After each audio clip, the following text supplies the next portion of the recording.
I made this entire rain scene in Houdini and I'm going to show you exactly how. I built this in 4 parts. I used the pop network to simulate thousands of rain particles falling and exploding into splashes on impact. This gives you full control over density, speed, and the way each drop reacts when it hits a surface. For the water shooting down the Batmobile, I ran a flip fluid simulation directly on the car's geometry.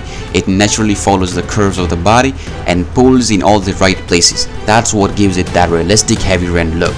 Every drop hitting the ground creates a ripple. I used Houdini ripple solver to simulate those wave patterns spreading across the wet surface. It's a small detail, but it completely sells the effect. Once all the simulations were done, I brought everything into stage, built the cinematic environment around the Batmobile, set up the lighting, and rendered it out. So, I turned this into a full beginner tutorial, step by step, no wax coding, pure node setup. If you want to build this yourself, the link is in the description down below. Go check it out, and thank you.